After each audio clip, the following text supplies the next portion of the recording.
Welcome. It's the RBA podcast, and it's your boy. I know it's been a minute, but we're back, and look at what I've got established with us tonight.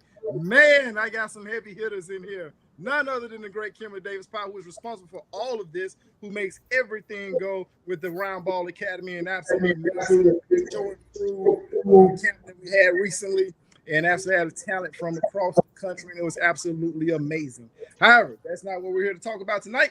But as you see, we have a lot of special guests in tonight, and I'm going to turn it over to the one and only Kimberly Davis Powell. And I want to thank you so much for giving me the opportunity to run your podcast. And so here we are. What you got to say to us, Kim? Hey, thank you all for jumping on. Really, we're just kind of shooting the shit, talking about one of our favorite pastimes. And it's that time of the year, college basketball. Monday, my ADHD went crazy. I couldn't do no work. I couldn't cook. I couldn't do none of that. I was just glued to the TV, game after game, watching the game, looking at stats on my computer, looking at stats on my phone, trying to get to ESPN Plus, people begging me for my password. So Monday was just such an amazing day. And I just wanted to kind of just talk with some friends of mine, just a couple of friends here and there around the neighborhood. So since we can't get in the neighborhood, we're just going to get on the virtual neighborhood right here and just talk about our kids and how they performed in the big three games. Like, I think this is one of the few times where they played this quality of basketball this early in the season. I mean, you had South Carolina, USC, UCLA, Ole Miss, Louisville. Who am I missing? I'm missing somebody. Michigan. And, oh, yes, we cannot forget Miss Swords. Like, she just had an amazing day. So just want to get my friends on the phone and let's talk a little bit about all things girls EYBL and how we did and how we look. And that's all I have to say, Terry. Thank you. So let me explain something to everybody, to the RBA audience. Thank you all so much for tuning in tonight. I want to say this before we move forward. We got to give Kim a great shout out because once again, before she got on, she had to put a mascara on, her eyelashes, her makeup, you had to roll her hair, you had to do all that stuff. But as you see, the fellas, we just threw a hat on, just came to the gym. You know what I'm saying? Some of us are still sweaty, ain't even took a shower, but she had to go through all that. So we just want to give you props, Kim, for coming on and looking so amazing tonight. Thank you. I had to represent my husband. I can't be looking like trash, So, you know how I do it. The audience already know I never introduce my guests. So, once again, guess what? I know I've been away for a minute, coming back, but it was still the same old platform. So, Ron James in the house. What's up, my brother? Talk to us, man. Hey, Terry, how's it going now? Happy to be here. Good to see my people on the other side of this thing here. Super excited to talk some hoops, especially this time of the year where we're getting started off with NCAA basketball and soon to be high school basketball as well. So blessed and happy to be here. Man, you got to tell us where you're from, who you're with, you know what I'm saying? Because, you represent a program that everybody know about. Right. So why do I have to introduce it? They already know. I'll stop that. For those that don't know. Be loud, Ron. Be loud. All right. Well, here you go. All right. So y'all asked for it, so I'm going to give it to y'all this way. This is how I introduce myself on my recruiting trips, right? I'm Honcho Ron James, 33 change. I run that mighty, mighty team takeover out of the DMV. We rep the brand and we protect the brand. All right. Y'all asked for it. I got a little bit more, but I'm going to say. Hey, I feel you. So I'm going to shoot down to Greg because I think Greg can come and follow that type of introduction. So, Greg, talk to us. Man, oh, man. Gosh, I didn't know you had it like that. We're going to have to step up our game out here in Denver, Colorado. So Greg Bolden, executive director, founder of Premier Basketball Club here home in Denver, Colorado. But we represent the Vegas, Utah, Idaho, Arizona, all that area. Got kids from all over the place. But thanks for allowing us to be a part of this tonight. Looking forward to it. Appreciate it. Gideon, talk to us. Yes, sir. So I'm Gideon Gamble. I'm director of basketball for Sports Academy and the EYBL director for Sports Academy Swish. I'm very humbled and honored to be here with all these great minds and basketball influencers and people that impact a lot of lives. So I'm ready to talk hoops. All right, Bill, talk to me, my brother. This is simple. We wanted to talk hoops. I get on the phone, we start talking. So now it's time to share a little bit of this love. Yeah, that's what we keep on missing out on. So run North Tartan program out of Minnesota. Been doing this for a while, 20 years or so, and man, it's good to talk basketball. I am ready, and you better have a time limit on this thing because I can talk forever, without a doubt. And last but not least, my boy Richard, talk to us. Well, listen, I'm the guy from Canada, international. They call me the international lover. No, not really. But no, I'm Richard Nurse with Kia Nurse Elite out of Canada, the Toronto, Canada / Hamilton. We're running all the top kids out here. Most of the national team kids come and play for us. You know, I'm excited to talk about my girl Silas Swords, who put up 27 the other night against South Carolina. So we're doing it right here in Canada. We got some talent out here. People just got to recognize. There you have it. That's my platform of guests tonight, and we are rocking with them tonight. So check this out, everybody. For those that are in the grassroots community and know these faces, you know that tonight it's an EYBL thing.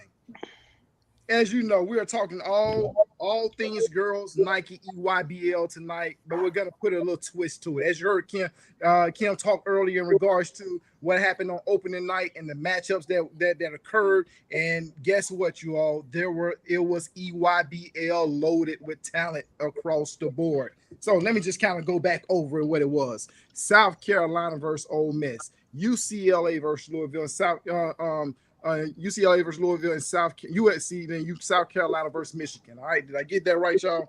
Yes, sir. There we go. There we have it. And each and every one of the that's on this screen had a player that was in the game and made some significant impacts. Now, please understand, out of 15 players throughout these games, 10 of them scored in double digits. Is that right, Kim? 15 players scored double digits. 10 of them. That played on the EYBL circuit. There we go. There we have it. I'm looking at my notes here, and then we got Juju Watkins who poured in 27 points, 10 rebounds, 5 blocks. We had Kiki. Give me that last name. Kiki. Kiki. Yeah, I stay away from it. Rebounds. Addison Scott, 14 points, 4 rebounds, 5 assists. Kennedy Smith, 12.7 rebounds. We have also Chloe Pitts, 19 points, 14 rebounds. We had Silas Swords, who had 27 points and 12 rebounds. Put in some points. She has a very, very productive opening night. We had Tessa Johnson, 15 points, who went 6 of 12 on field goal attempts. And then we had Lauren Betts, 18 points, 13 rebounds, a double machine. Then we had London Jones, 13 points and 4 assists. And we also had Tajiana Roberts with 21 points. There you have it. Absolute opening night had it going on. So getting in, I'm coming to you first, man. I want you to tell us tonight, what was it like working and coaching with Juju? Man, so one, it's a blessing when you're able to work with kids with extreme talent that are humble and coachable. So the year with Juju was my first year with Sports Academy Swish, and I was the 16 EYBL coach. And I was able, to as a former player, just give my input when needed. But it was more of witnessing how hard she worked off the court. I'm fortunate enough to work with Phil Handy, and Phil Handy and Juju relentlessly put in work. Anytime she's not with her dad, getting up shots, she's with Phil, and just watching how detailed and how consistent she is. It kind of showed me the mark, because when kids are so talented, it's hard to not, speak it into existence. Young GOAT, legendary, because you see it early. And so with her, it was great to be along on that ride. That last year she was with us. And, since she's finished, she still comes back. She works out consistently. But for me, that's just lifetime experience you'll never forget of working with special players like that. So there you have it. So so there's the side of coming from someone who actually coached Juju. Bill, Richard, Greg, Ron, Kemp, any one of you answer this question. how was it if you had an opportunity to coach against her? How was it, and how impactful was her game when you coached against her? Anyone? This is Bill. First of all, getting that first year when Juju was in the gym, we never even noticed you. So I just want to let you know that. Hey, I already know. Gideon. I see Juju. I didn't see Gideon. Hey, I believe it. I believe it. So I don't know. Yeah, but it was the prep work of the whole hype. I mean, that was the best part about it. It was like, you have kids and you want it to come out of there. When you ask your athletes, you're like, who wants to guard Juju? You're hoping that, you get a couple of them and say, let's step it up. I think that's the most impressive thing about this league is you get to go against athletes like Juju and many of the others, and you ask your players who's up for the challenge. And when they say, "Hey, I am," it's a great feeling, and I think that's one of the fun parts about this being in this league is that opportunity. So Bill, you jumped in, answered that question. So guess what? We're coming directly with you. Tell us how it was coaching Tessa Johnson. Well, shoot, Tessa, that's the fun part. I keep on laughing right now because I can tell you in our program, there wasn't a single day she didn't start. Now, there's a lot of talent down in South Carolina, that is for sure. And that is a good thing that Dawn's that loaded. But, I look at sometimes with this stuff, it's like, who's going to finish the game? And I can tell you, there was one kid that was for sure going to be finishing the game, and that was Tessa, because the smart plays near the end, the ball control, just the mind, you put it all together, and you wanted her on that floor right at the end to finish off those games. What are you expecting from Tessa? I know she poured in 15 points, went real good field goal percentage, shooting from the field. What are you expecting to see from Tessa as she continues with South Carolina this year? But it was the poise. She's so poised. She went 3 for 6 from threes. That's something where, unfortunately, I look at that thing. It's almost like a layup. When you have a kid pulling up for threes on a fast break, and you're like, "Yep, that's a good shot." She's something special. And I think that she's going to keep exploring that part of the game. She's always looking to make others better. And I always think that she should be a little bit more selfish. But that's just Tessa. She wants to distribute. She's looking around the floor. She's managing it. She's just got a mind beyond the coaches, and they're always working simultaneous. That's the most impressive thing. We'll see as she goes forward. Anybody want to jump in? How was it coaching against Tessa? Raining threes. all day long. Why is she on the court? What you mean you had your hand up? I didn't think your hand was up because she made the damn shot. What are you doing? So it was just like, just raining threes. And, we, Ron and I had the pleasure of working with Tessa and Chloe at the Nike Academy over the summer in August. And just her spirit exudes on the court. Just her personality, just somebody who as much as you may want to beat her when you play against her, you're quietly rooting for her as well. Mm-hmm. She's one of those type kids. So it's just, you can't help but to say she's going somewhere, whether it's basketball or not. It's basketball, which we're going to enjoy watching. But even when the ball stops bouncing, like her ceiling is going to be out the roof. So Kim, when you coach her, how would you, or what would you say to? Because I mean, come on, now we know that South Carolina is absolutely loaded. What would you say, or what kind of advice would you give to coaches that's facing and about to face South Carolina in their scouting report? Pray. Yeah. Don't let her catch the ball. Pray. Hard. There you have it. Great. So anybody got South Carolina at the top of the scout report, PRAY. Pray. Yep. So here we go. Ron, coming to you, man. Madison. Let's see. Let me get back to my notes here, man. So Madison on opening night, she went 14 points, 4 rebounds, 5 assists, man. Tell us a little bit, how was it coaching Madison? Yeah, not surprised by that stat line. In the DMV, we call kids like Madison or Maddie, as we refer to her, we call them books because she fills up the stat book in every category. And, not to sound like a cliche, but that Swiss Army knife type of kid in person. And what exudes the most, though, about her is her personality and her approach to the game. When I had the opportunity to coach her, I made her know and look up a Hall of Famer by the name of Simone Augustus. And I said, you look like her, you walk like her, you play like her, and people love watching you play because of that fact. Use that tool, those tools to your advantage at every opportunity. And she did. And then, you know, she's a psychology major, right, as a grad student. Not surprised by that. Because here's my Maddie look at when I know she's ready when I look at her on the sideline. Some people take that as bad body language. She's studying deeply studying the game and her opponent.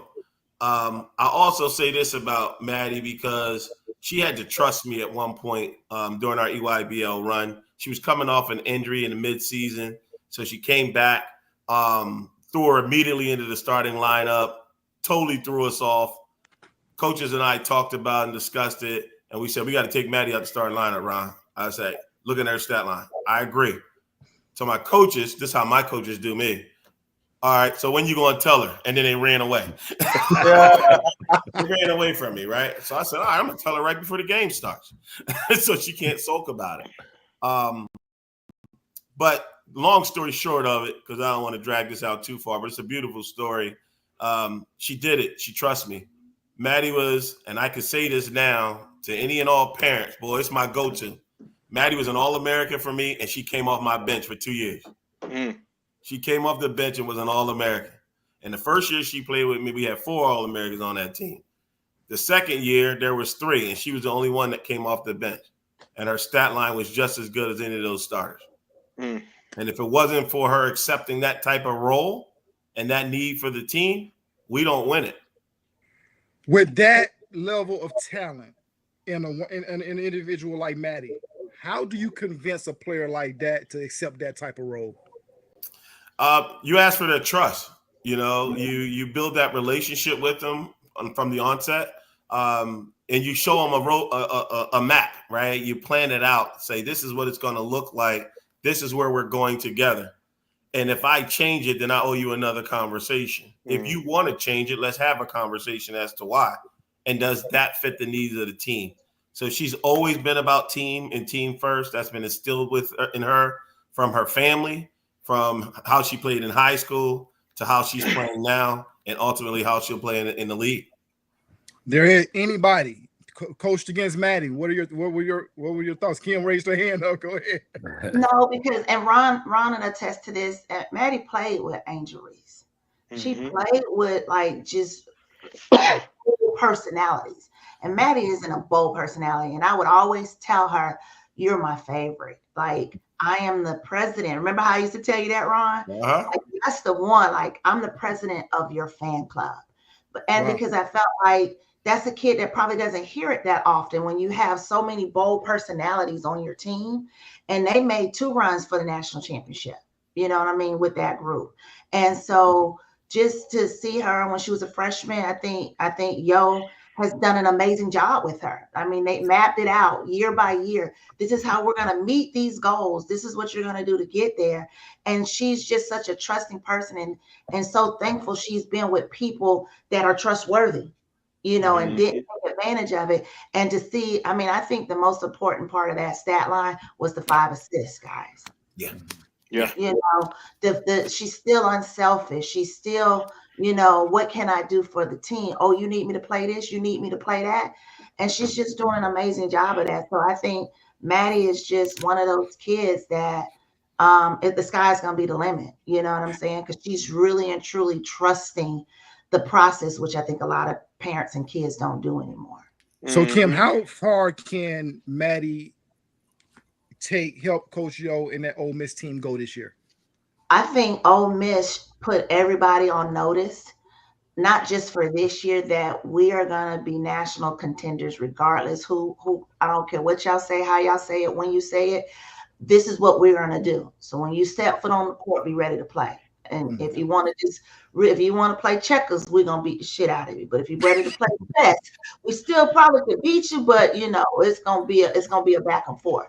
And I think, you know, they had a shot to win it.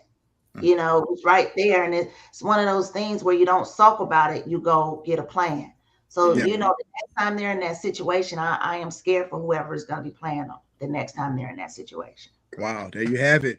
Richard, I'm coming to you, man. Now I have a little issue here. Silas at Michigan last year has nothing to do with basketball, but they did hurt us, as far as the Crimson Tide. Michigan. That block M, my friend. Hey, but since Silas there now, I have to let that go. Man, she put up 12 points. 27 points, 12 rebounds. I'll tell you something. 12 rebounds. Only person that did that, what I'm saying? Juju had 27 rebounds.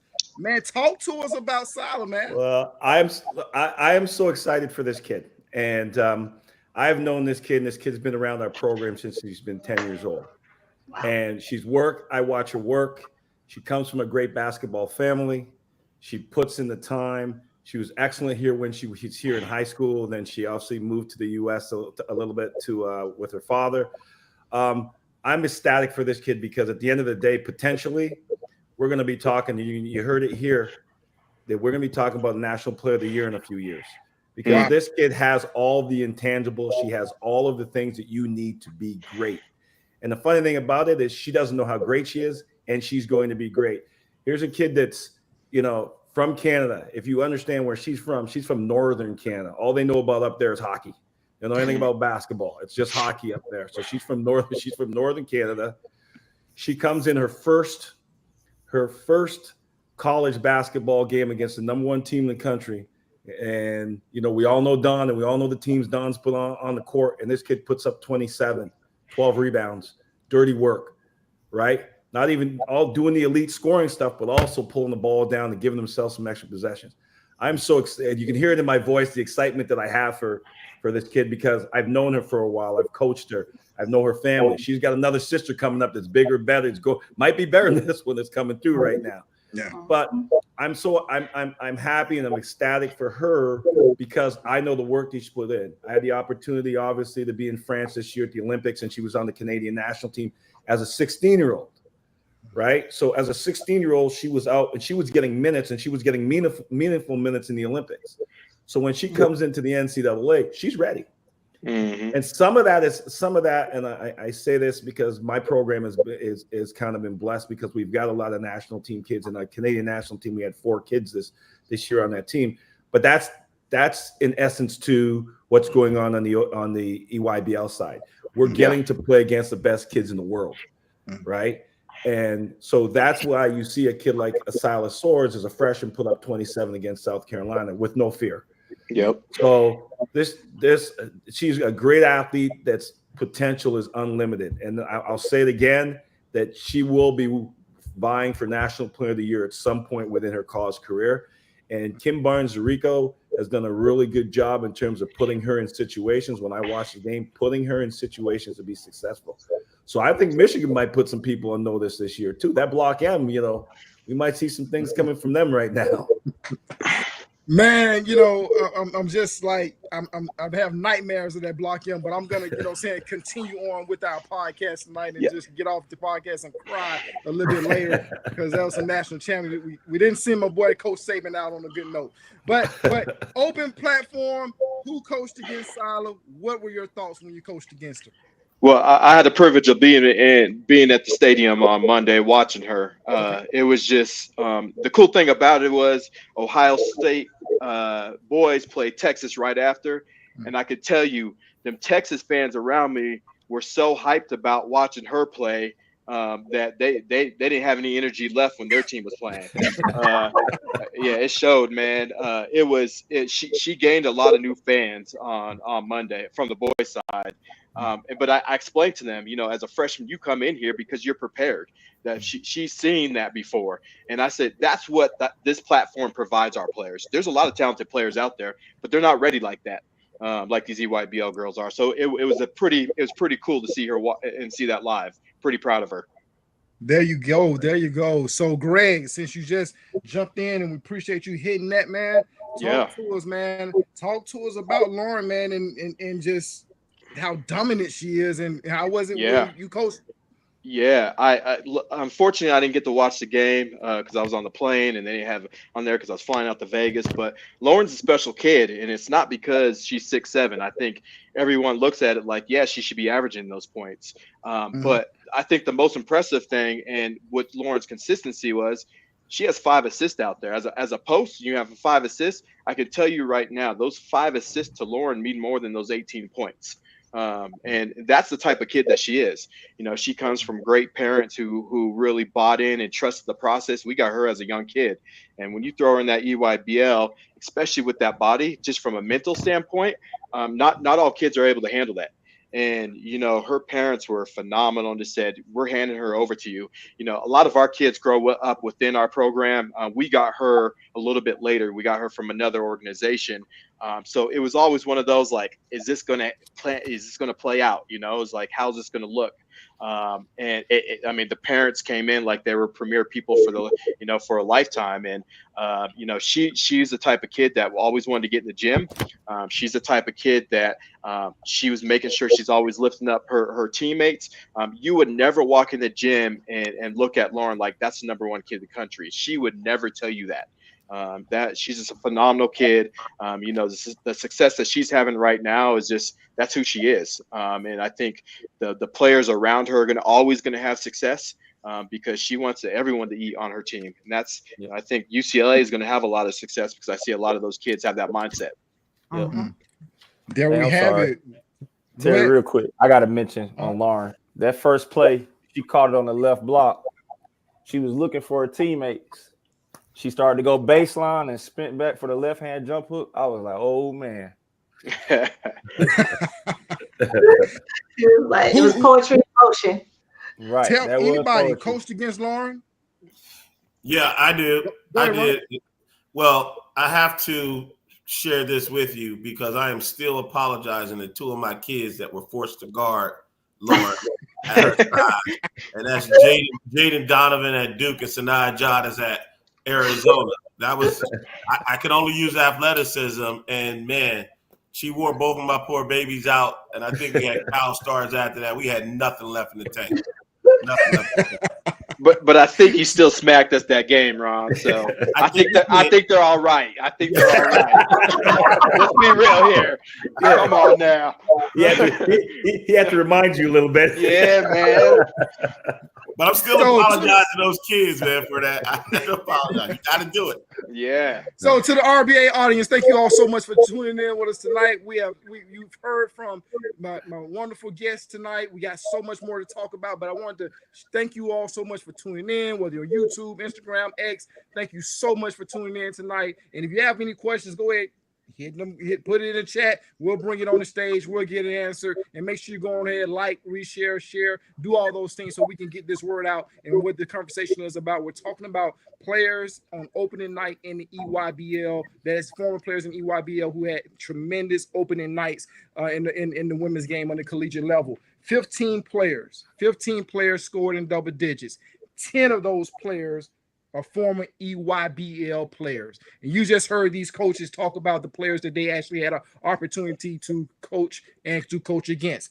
Now, this is what I'm going to shift here because we're talking about the EYBL and everybody knows what it is. It's the Nike circuit. And we talk about the players, but at the same time, as you see the guests that I have here tonight, this is a great collaboration of coaches. And to the level in which they coach, the level in which they make adjustments, the level in which they game plan, the level in which they set their team scouts is second to none. And I'm going to go to Bill. Bill, what is it like coaching on the EYBL circuit, and what makes the EYBL circuit what makes it so great? Yeah, this thing, it's no joke. I mean, that's what it comes down to. It's not a joke. When they're saying you smacked me, you blew me out, we're talking about a 5-6 point game. There's no such thing as a blowout. You're talking like, yeah, I got him. I took it to him. I'm like, how much you win by? 4. Yeah, we got to get on now.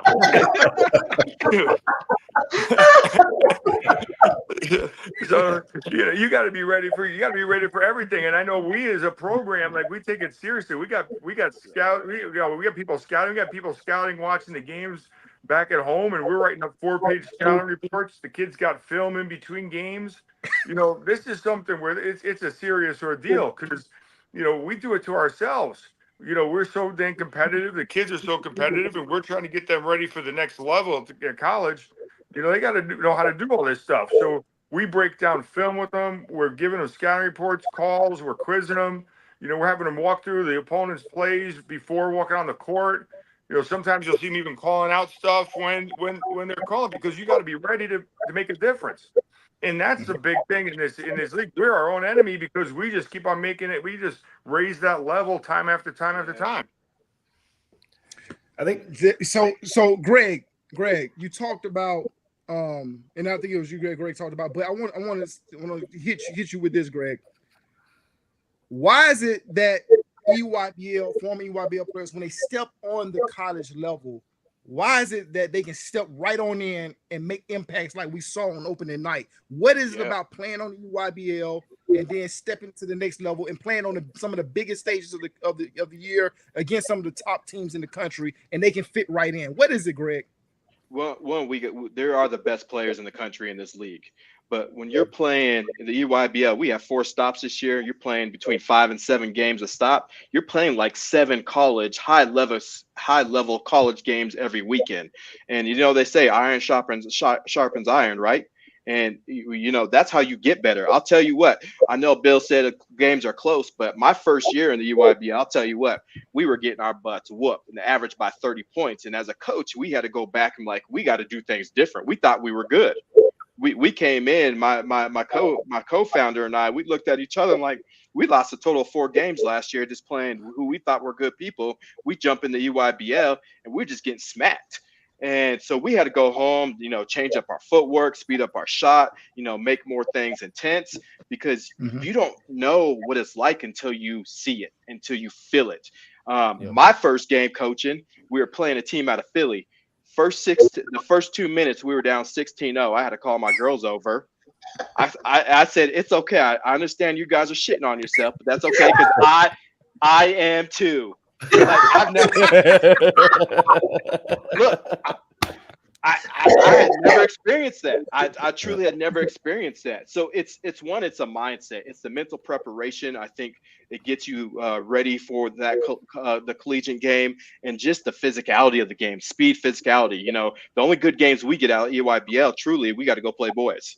And that's what is truly the true feeling of an EYBL game, is going to play talented boys on that. So I think it's a true blessing for our girls to see it. Not everybody gets this, but when you get in, you see those girls go and add value right away to their teams. So Gideon. Now I know Juju. I know Bill said when Juju there, you wasn't even noticed. But now that she's gone, and now that you're absolutely noticed as a coach, what is it about the EYBL coaching that makes EYBL so great? I think it's like Bill said, all the coaches prepare. So you have to be ready to make adjustments. You have to know, what their primary actions are and what their players do, or you will get embarrassed. So that's the main thing. And we want to prepare these kids for college. So we have to have that same mindset and preparation and attention to detail, in those games. Mm-hmm. And also, we're all ultra competitive, and we're all, everybody's open and welcome and friendly, but we want to bust each other's ass too. So that's the thing. Kim, we was at Boo Williams, and we're standing right there by the track. And she's like, so yeah, talk to me. What you got? And I'm like, nah, we ain't friends right now. No, hey, let me just say this, and I'm pretty sure all of you all can attest to this. And I haven't seen many. I know I've seen Coach Ron coach. Haven't seen many of y'all coach. But man, Kim talks so much shit on the doggone sideline. All day long. All day long. Pacing up and down. And mean mugging. Hey, look. To the refs. I'll be cute, though. I'll be dressed. I'll be cute. No. Kim and I played each other in a championship game down at Bayou, right? End of the game, last second play. Referee, she said, referee didn't call a foul. Her young lady missed a shot. He runs over. Ron, you know that was a goddamn foul. You know that was a foul, wasn't it? It was a foul. Yeah, Kim sure was. Game over.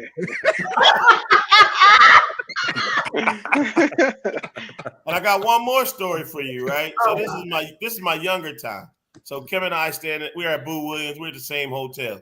We gotta go play each other. We on the elevator together. I'm getting ready to greet her. Don't talk to me. You better not talk to me. Don't talk to me. Don't talk to me, Ron. I don't talk before games. I said, good Lord.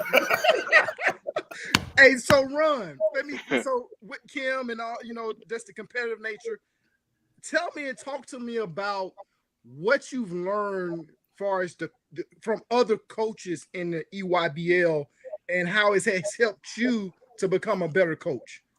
Oh, no, absolutely. Like the other coaches mentioned on here, when you're scouting and you're preparing and you're understanding style of play and actions from other coaches, you also admire some of the stuff that they run. So we beg, borrow, and steal at the same time. And, for instance, it may be a game going on where North Tartan's playing on the sideline next to me. I'm getting ready to play somebody else. We're sharing notes. And then later on today, we got to play against each other. So now I'm trying to figure out what notes he has on. But it's now you have to bring your A game, just like we tell these kids. And I think we've all kind of grown and gone through that experience that as a coach, if you don't understand what you're in, how can your kids understand what you're in the competition level? So we have to get better as coaches, just as we expect the kids and these young ladies to get better as players and teams. So the thing that I've learned, again, the most to answer your question is you got to be ready all the time, no matter who you're playing. And even Greg, I'm a kudos to you, man, and your program, because we played out in Louisville, and yeah, we got that win too. But I'm going to tell you, Greg, I walked away from that game. And I said, good God, they play hard. I hope we don't run into them. Yeah. And then makes it to the final. I got you early too, Greg, but then you got everybody. You got everybody at the end. Yep. Richard, I'm coming to you, man. What I know you're over the border, but what has it been like for you playing on this EYBL circuit? Oh, it's unbelievable. In terms, we call over here the black courts. You know how Boise State's got the blue turf? We over here, we call it the black courts. If you can get to the black courts and perform on the black courts, then you're going to be successful. You're going to be successful as a program. I have a similar story as Greg. We started out as, looking at the sidelines. We were bringing our kids down to all these, the Boo Williams of the world, the Louisville, the Nike Nationals, and we're watching them. And I'm sitting there, and I've been doing this for a while. And, in Canada here, I've got over 200 Division I players. And I'm like, this shit is easy. I'm going to come in here and beat all these. I would go say the MF word, but I won't. I would come up here and beat them all. Kim would have said it. Right? So basically, I said, I'm going to come and beat all these motherfuckers' asses. So I get in there my first year, and we're an affiliate team. So we go down to Boo, and I've only lost 2 games in Boo in the last 4 years. It's after Boo that I have problems. But so we go down, we beat everybody. We beat everybody as an affiliate. We win Boo because we're playing at that top level. And then the next year it's showtime. And we come in there, and we got beat like a rented mule. They beat me like they didn't know who the hell I was. Okay. So same thing. We went back to the drawing board. I'm looking at what Bill's program's doing. I'm looking at Ron, Kim's, everybody's program on here. I'm looking at what they're doing. What's making them successful? What can I take away that's a little different, because there's a little different nuances in the game. We play FIBA. The rules are a little different. What can I take away? What can I learn? And then how can I apply it to my athletes? Right. And, we like to say, you got to come to the States and play hungry. Right. So we try to make sure that our kids understand that when you play, you're playing for the next play and you're playing. So just continue to play. And that's what we've learned. We've learned that we've got to up our intensity to the U.S. game. Now, Kim, I'm coming to you. Several coaches has mentioned this name I'm about to give you, and I want you to kind of expound on his impact on the EYBL circuit. When we're talking about Boo Williams, talk to us about what he's meant to the EYBL circuit. I mean, it's funny you said that and you came to me. I could remember last year we celebrated 10 years of the Nike EYBL for girls. We celebrated 10 years. Amazing. It's amazing that it's flown by, it seems like. And I would say at least 3 of us have been in the room for all 10 of those years, correct? Swish was in there. You weren't in the room, but you know. Davis. Yeah, Russ was there. And I think was Colorado was there. Yep. No, we were about 8 years. Okay, so I know Bill and Ron, and so tell me if you remember this when Mike Egan walked in and said, "We're gonna start the EYBL for girls," and Boo sat there and had his pen, and he said, "No, y'all better go get y'all some real fucking coaches." He said, y'all better go get some real coaches, because if you don't, you won't be in this room for long.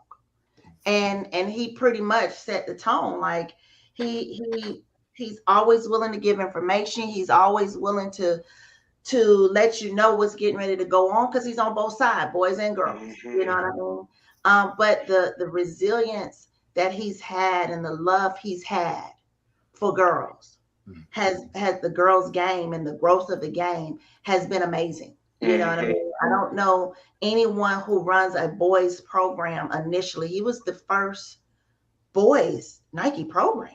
You know, we're talking history, Sonny Vicario. Come on and join in.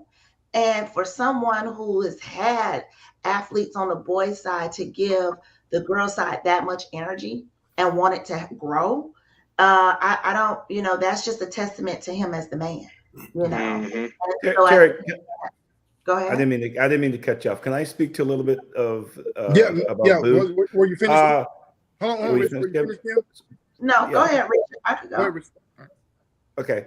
Boo is one of the best influences that I have seen, even from an international standpoint. Because when we started bringing our young ladies to the U.S., that's the first place we went. We went to the Boo Williams Invitational Tournament, and Boo was one of the first places to really give a platform for women's basketball, especially like in our era, because we didn't know anybody else. And you know, I've probably known Boo for 20 years, and you know, going to do those NCAA meetings at his office, and it's just been what he's done for girls basketball in general, but what he's done for girls basketball has been amazing. Yeah. I mean, I think Boo has set the standards. You know, I remember when it was just the invitational before the EYBL. I remember my first phone call from Boo, and I probably ran around the house giddy and happy. And to sit here now and call him my mentor, and you know, it's just amazing, because our first encounter, you know, when Boo calls you the first time to come into his tournament, he used to make personal calls himself. But I think it's just to let you know, I'm gonna put you in my pool, I'm gonna beat the shit out of you, and then I'm gonna send you. We've all been there, right? Yeah. Invited to a party, and now you know, why we gonna be in your pool? 2 minutes on the clock. You better be up more than 10. You ain't gonna win that one. That was always the running joke. You're not gonna walk out of here winning Boo Williams. If Boo Williams wins the championship game. Or he'll do this to you, Kim. All right. My first year, right, before I got with TakeOver, I was actually Boo Williams Merlin. Myself and Diane Richardson and Jonquel Jones, right, MVP, right, played on that team with Diane Richardson. I transitioned over to TakeOver. Boo knew my team. He knew the kids. He said, no, Ron, there's a rites of passage. He would not put me in the top division. He said, you go over here and play in this one. If you win it, I'll get you the invite to Super Showcase. So I'll go over there, I'll beat the hell out of everybody in the other thing. We win it. And Bill, you might not remember this. I go to Super Showcase, and the first team I run into is North Tartan on the back floor. Not ready at all. Not ready at all. I'm like, what is this team? So Bill. Yeah. Go ahead, Kim. No, I was gonna say, I think that's what the EYBL does too. You really get to see so many different forms of basketball. Yeah. Yep. You know, we're in Florida. We're a football state. So if you know you can run fast and jump high, people think, oh, you're a basketball player. No, you're a dumb basketball player. Mhm. And you don't realize how dumb you are until you go play North Tartan. And my kids talking about, I'm tired of following her all over the court. She ain't even got the damn ball, and I got to follow her around the court because they running off of this screen. I keep getting hit and this, and our girls not used to that stuff. And I'm like, screens, like, why they keep running these off back screen, back door? Why? I mean, and Bill just blew my mind, like this goddamn North Tartan team is getting on my damn nerves. But you have to prepare. And then you got all Iowas, like you talk about take Steph Curry to the nth degree. Like sometimes you just want to clothesline a kid. You want to play football and just yoke them, because they're just threes like it's layups, as Bill would say. So it's so many different types. I think that's why this league is so many different types of basketball, and I think they've done a great job of making sure you're playing every part of the country. There's representation, and you think you walk, I'll never forget, like just walking out, they're like, oh, this little lady, she like to wear her clothes and this, we're going to beat the hell out of them. And then my kids come and just doing stuff, you know what I mean? They don't say that anymore, but it's just a league where you get to see so many things. And I think that's why when we bring it full circle, they're prepared. The pace of the game, they understand pace. I think the only thing you may not totally prepare them for is the conditioning part, but that's okay. But the thinking that thinking basketball from the neck up is totally there. Because if you don't, you may win a few games here and there, but if you don't think the neck up, you're not going to be successful in this league. Yep. So Bill, when I have opportunity to come to the EYBL circuit games at the different locations, especially during the live period, some places you go, you see assistant coaches and things like that.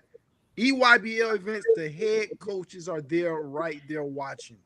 What does that say about EYBL and the talent that's on the court? Yeah, and it's not just one game; it's the whole weekend.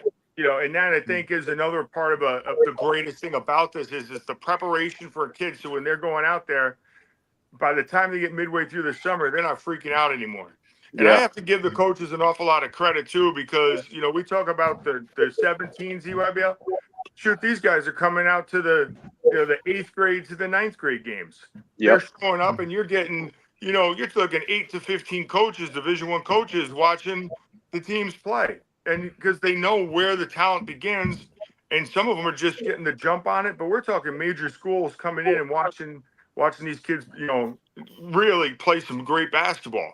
And that's another part that's a notion too. It's like kids aren't going to be afraid to be in the last part of a game or take a last second shot. They played in front of coaches all along. They know when to pass it off. They know they start to learn it at an early age. It's like, if I can get a layup underneath, maybe my three is not what they need right now. It's just another mindset part of the game. But when these colleges come in, they make themselves known, and they're not joking around watching these kids at a young age. Mm-hmm.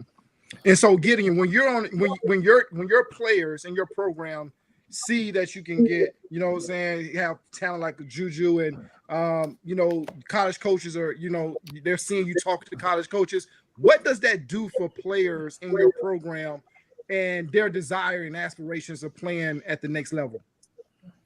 It definitely sets the bar, but I think overall that's the end result or one of the benchmarks for the kids. But when they see how hard they work in practice, how consistent they are with their skill work, then they see, all right, well, they paid the price to get that attention and get that notoriety, and they have to follow suit.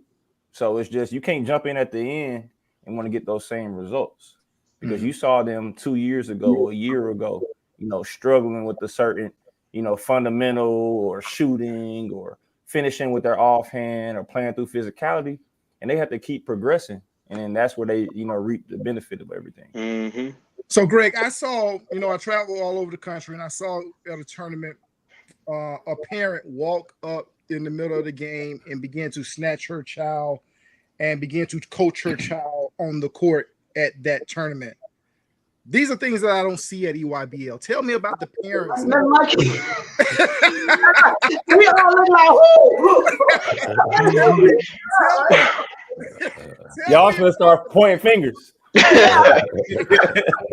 What about the parents of the EYBL players and what you see from the parents at the EYBL circuit. Yeah, this is a sensitive conversation topic right now. But no, I think overall, I think most of our parents, I can speak it for Premier, we set the standard very early on. We have 10 commitments from a parent. And it's about the process. I have my 6'6" kid right now who had never played in the EYBL last year. I threw her in last year. I told her parents, like, you got to trust me. It's going to look ugly. It's going to be ugly. Your daughter's going to cry. But this is not about right now. It's about the end game. And I think most of those parents who understand and trust that process, they're good. They're good. And I think getting parents to understand too, like, this is a team game. Your daughter's going to have success when the team has success. And your daughter can go out there and look good at times, but if the team's not playing well and they're losing, I mean, coaches ain't showing up necessarily, right? So I think coaches, most of our parents are understanding that coaches want to see our kids play team ball. And I go back to Lauren Betts, right? I had #1 girl in the country, and she was about the team. At no point in time was it about Lauren Betts, the #1 girl in the country. And I think the kids that buy into that are the kids that have the most the success, and the parents, I should say. Right. So now I'm gonna pass this on to Kim. I was about to go somewhere else, but I'm gonna pass this question on to Kim, and I got my fingers crossed. So I think Greg gave a wonderful political answer. Go ahead, take it away, Kim. Take it away. Go ahead, Kim. Go ahead. I hope I don't shut this whole thing down. Will probably agree with me that we also have conversations with parents. Yeah. Preseason, middle season. And one of the conversations I have it when we have our parent meeting. I have a Zoom, and I say I have an open door policy. It's open. But let me tell you when it's not open.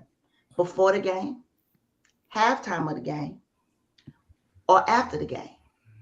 If you approach me during the tournament, I'm going to cuss you out. I'm going to cuss you out loud. I'm going to cuss you out proud. And I'm going to make sure everybody knows about it. Yeah. Wherever you approach me at, that's where we would commence to having the cussing out at. And then we'll be done. And I'm okay with telling you to tell your child to give me everything that represents Essence and EYBL. I don't care if you pay for it. Bring me my shit. Now, if you don't want that conversation, our rule is 24 hours, not after the game, after the tournament. Give you some games under your belt. Think about what you want to say and pray about it, and we can have a very civilized conversation. Does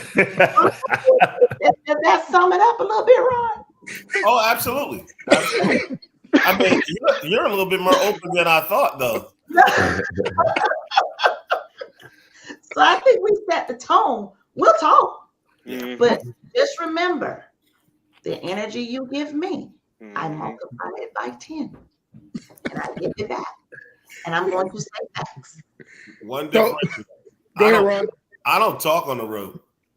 Right. I don't talk to any parents about basketball once we hit the road. But we have this conversation up front. I will give them all the time that they need to talk up front because the trust has to be there. You have to give me 100% and I will return 200. It's the best investment that you can even imagine. When I'm on the road, I'm focused on the team and the team's success. So any individual conversation is a disruption to the process of the team. And I don't allow that. I'm not going to talk to you. Now, my assistant coach, he's a long-time OG. He loves doing all that stuff sometimes with parents. So I go over there and say, go talk to Brian then. I'm focused on the team. I'm watching film. I'm going over scout. I'm gathering information. I don't have time to talk to you because my time is with your child and the team. Mm-hmm. You know, and I'm not going to talk basketball with you. Because if I need to talk basketball with you, then you should be coaching somewhere then. Mm-hmm. You know? And guess what? Don't make me run down my list of who I've coached. And she, her, your game better be bigger than your problem. Mm-hmm. So Richard, Ron went somewhere where I was about to go in regards to the assistant coaches that are in the EYBL collaboration.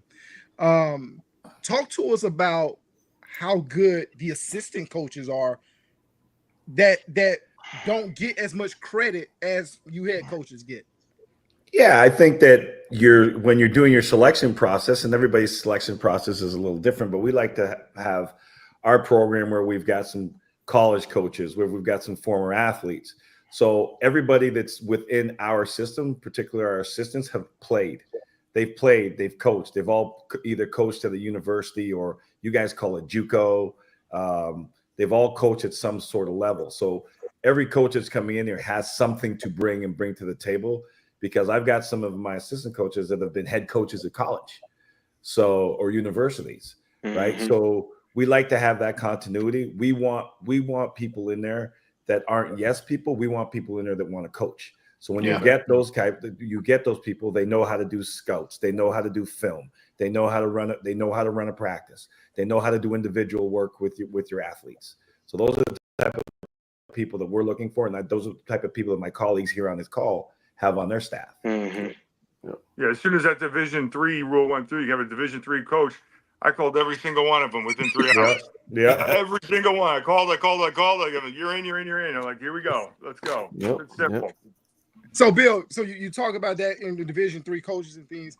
So now, and I'm probably going to dive this question to and punt it to multiple, several of you. But Bill, how is it difficult? Is it easy recruiting players to come to the EYBL circuit into your program? How has it been for you, or has the talent just fell in your lap? You know, I've been blessed. I'll put it that way. You know, when you do this thing for a while, you as an individual, you just want, what are you going to be known for? And I think that's part of what just kind of gets stuck in people's minds. It's a high level program that's going to communicate well with people. We're going to play at the highest circuit. I say we supply the name, you supply the game. I mean, we got a name, and that is North Tartan, and that's EYBL. Now you got to supply the game. You know, that's why we're talking to you. That's why we're offering you this spot. And, the other part about it is, don't really even need to have, like a preseason camp or anything. We just are fortunate we could call up athletes, and, they know who we are. We started at a very young age. We're starting this thing in 4th grade. We got 28 teams, and, it's like a process that goes. You start your B squad, you get to your JV, and then you got your varsity. And it's, so for the most part, year after year, we're able to, retain 90% of the athletes, and we're able to add on, an athlete like Arike Ogwali, and she makes us look real smart along the way. So Gideon, what has the impact of Juju did to your program? Man, I think the interest of kids being serious about basketball is so much higher. And just being fortunate that she played in our program, that she trains in the gym and sports academy, and it's just a great representation. It's so many young kids in Southern California that really take basketball serious, and not just Southern California, all across the country, right? And so I think that's where the impact is. They see how it could be a vehicle to change their lives, and they see how dedicated and disciplined you have to be great. So I mean, we're just fortunate that we're able to keep making that impact and teaching the kids the way. But she's a great representative for all of basketball. So Greg, how has Lauren impacted your program? I think she's giving people a chance. I think all the WNBA in general, and the EYBL are taking the NBA jerseys off these young girls and putting WNBA uniforms on. And I think Lauren Betts in general, just within our community, she's a name that's well known. She's a name that's well respected, and I think she's kind of set the standard of how to play as a top player. in our community. She's somebody we refer to all the time in every practice when we're talking about mindset preparation. From a parent standpoint, I refer to her parents all the time. Her parents could have said whatever they want. She's the number one girl in the country, right? They could have come to me and said, well, this is how it's going to go, or else we're going to take her somewhere else. And they weren't like that.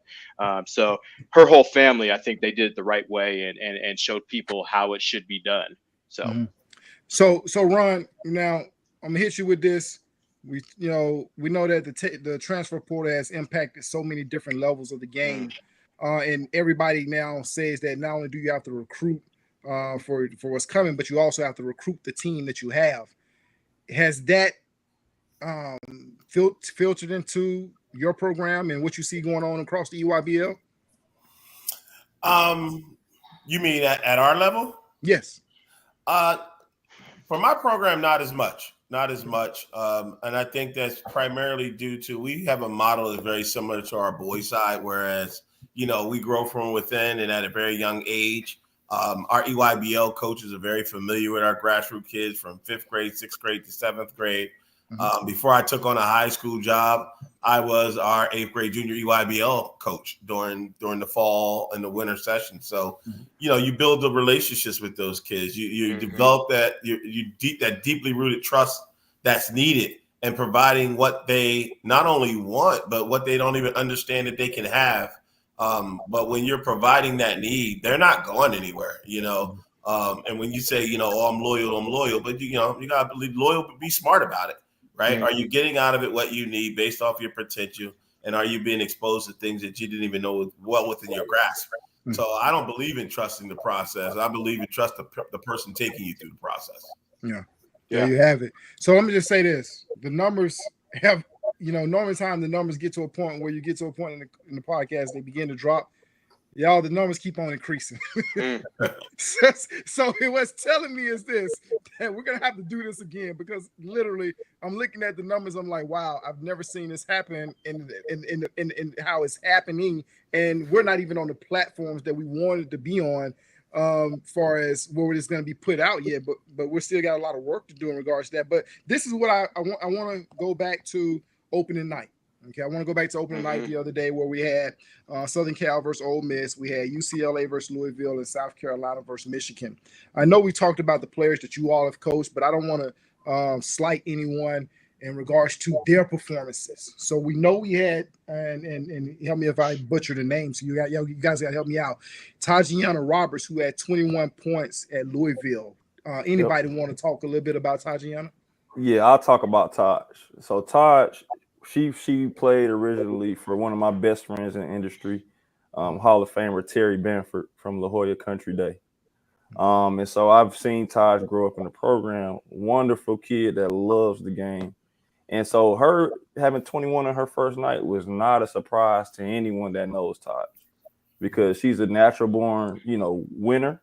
She won the nationals with Cal Sparks. But she lives it.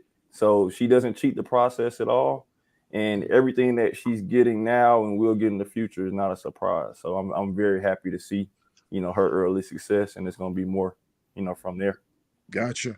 I know, Kim, I'm going to ask you to do this like you always close us out, but I want you to handle Chloe Kitts, 19 points, 14 rebounds.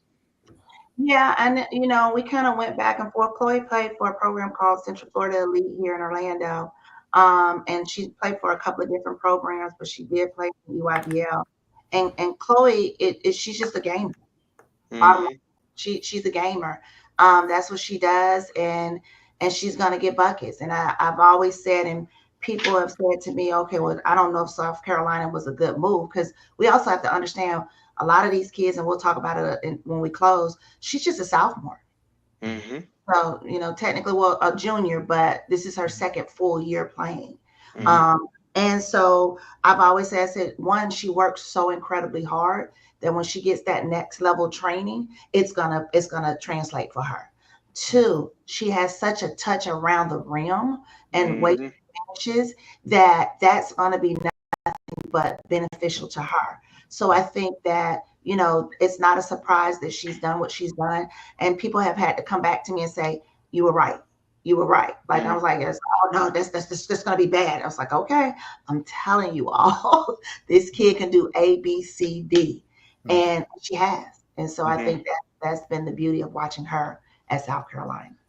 Southern Cal, Kiki, and I don't want to butcher her name, but we're just gonna call her Kiki. Anybody want to grab and take a stab at what your thoughts were with Kiki on the other night?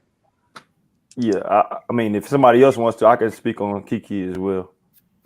But Kiki, like, again, not a surprise. Wonderful family.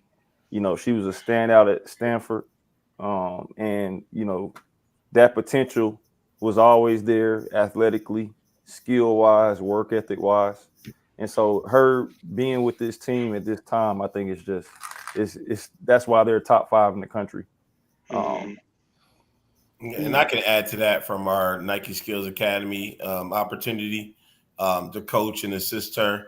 The one word that sums it up for me is professional. You know, if you can call a kid professional, she was just professional and always about her business of working, right? And working the right way, being coachable, always wanting to add something. You know, you could tell her the sky's not blue. She'll say, okay, coach, you know, and get to work. And get to work on making sure it is blue, you know, something like that. But a stand up young lady. Gotcha. Kennedy Smith, opening night, 12 points, 7 rebounds. Who want to talk about it? Gideon is our residential California guy. So California. All right, got you. I'll gladly speak on Kennedy Smith as well, because Kennedy Smith was one of the first kids I noticed when I retired from playing professionally and I was training at Mamba Sports Academy. They would have the Mamba Cup, they would have made hoops, and those girls' 8th grade teams that was the prime time show. And Cal Sparks had one of those 8th grade groups along with Kobe's Mambas group, and George had a wonderful Cal Storm group that caught your eye, and Sherry with GBL. And so Kennedy was a kid that caught your attention because of how hard she played, but her size for position, her athleticism, but like they spoke on during the game, her defensive ability and the intangible. And shout out to Stan, the coach of Etowanda, who prepares them, and Coach Will and Coach James and Kayla from Cal Sparks and my man Albert Kennebrew. But her defensive ability is at the highest level as a freshman. Like when you have the combination of size for position, athleticism, and instincts, it's a scary thing, you know. And unfortunately, you know, I've taken the L to Cal Sparks because of that ability, you know, that she covers up everything. So again, another wonderful kid that loves it and works hard, humble and coachable. So you always love to see those kids win. All right, Gideon. So since you are a West Coast person, London Jones, UCLA, 13 points, 4 assists, opening night. Yeah, London Jones. So London is the kid that I know the least, but I've watched her from afar because she was one of the best kids in the class with my niece, who's also named as London. And fiery competitor, huge chip on her shoulder. And that's one thing that I love about watching London Jones. She's a sniper, but she's a dog competitor that I would love to have on my team any day of the week. And she's another great product of Cal Sparks. So there we have it. Opening day. 15 players scored in double figures. 10 players, former EYBL players. And tonight you've heard a gamut amount of information in regards to the coaching on the EYBL circuit, the talent on the EYBL circuit, the different programs on the EYBL circuit. And we're talking about why the EYBL is the best that it is that's out there. And you've got hands-on information tonight as why the proof is in the pudding. So, Bill, give us your closing remarks and tell the nation that these numbers keep on rising up. Tell the nation why EYBL is so special. Bro, this thing is no joke. And I did it a while back on the draft, on the WNBA draft. And I keep on looking at this thing. And then you start throwing out these names. And I watch this thing like Landon Jones. You got to understand, some of these kids, like in this case, they graduated 4 or 5 years ago. And I'm still having nightmares because of them, you know, doing some special things on the court. And I'm still like, I'm looking at that thing. I'm looking at that kid. I'm like, she's gotten bigger and longer, but how can this kid still be smiling? She was smiling dropping 30 on me 5 years ago. Now here comes the next, the next squad's coming up here, and you start talking about some of these kids as if only freshmen and sophomores. Like with Tessa, she's got her years to come. As many as the other kids do. Janai Barker's got her years to come. These kids got the years to come. So when you're talking about this, isn't just like a big splash, one-time splash. This is year after year after year, consistently after year after year, consistently after year. And that's why we can have these fun conversations, because I can do this thing next month, the month after that, the year after that. The EYBL is where they're coming to. We are our own enemy in the fact that we are preparing these kids, and our coaches are doing a great job for the next level. And these college coaches are taking advantage of that and having success with these young ladies. Yep. Yeah, and Terry, I just want to. This is a small list. No, this Greg, is I'm coming right to you. Go ahead, Greg. Yeah, I was coming right to you. This is just a small list. We could stay here for a couple days talking about the last 2 days of all the EYBL players. So I want to give a shout out to all of them.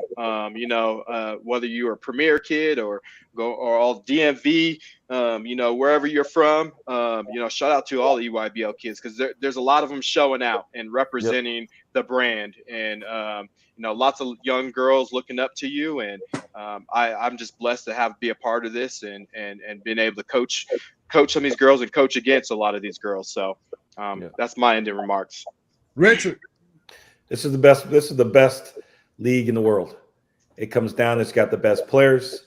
It makes you work every single night. You've got to compete. You've got to coach hard. It brings out the best in people in sports, and it's impactful in what we're giving these young ladies. Ron. EYBL is the best of the best. It's the best preparer, as you already see from even just these recent stats, game in and game out. You're playing with the best. You're playing against the best. You're being coached by the best. In addition to that, it's a blessing for me to just even be a part and be amongst such greatness. Just here, not just here on this podcast, but even the rest of the programs. Just look at what EYBL was able to accomplish in the last 10 years, and there's way more to come. And some don't understand, and you better get in while you can, if you can. Gideon. Yes, sir. So, like they said, this is a great, proving grounds and preparation for the next level. But this is just one of the benchmarks of all the hard work that kids and families put in and sacrifices before.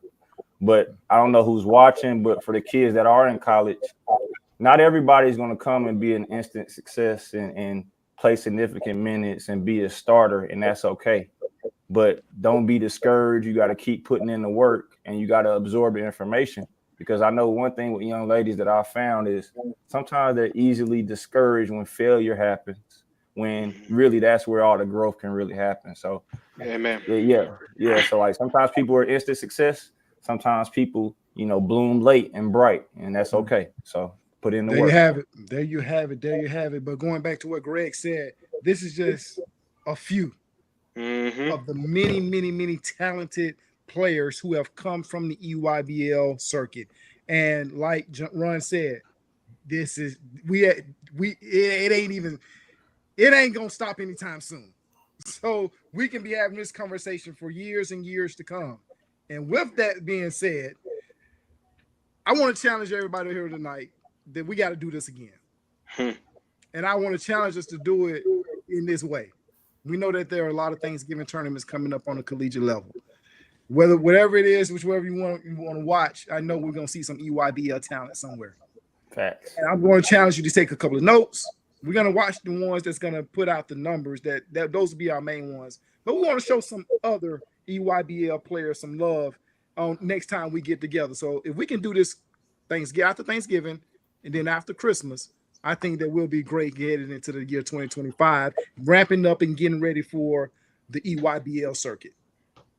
Yeah, can I get some commitments? You got me. Yes, sir. You got me. So whatever Thanksgiving tournament you want to watch, I know Kim told me that there's going to be a lot of Thanksgiving tournaments out there. I know it'll be a lot of Christmas tournaments. So it's going to be great watching these players and letting the former EYBL players that's on that college level know we're still supporting you, we're still watching you, and we're still going to be talking about you as we did even when you were in the high school ranks. So none other than Kim Davis Powell is going to close us out as she does. And we actually got through without her stopping and shutting down the platform for about a good 5 minutes. We actually made it. So we want to thank her for getting her makeup done. We want to thank her for getting her lashes done. We want to thank her for rolling her hair tonight. We want to thank her for just everything that she did in order to make this possible.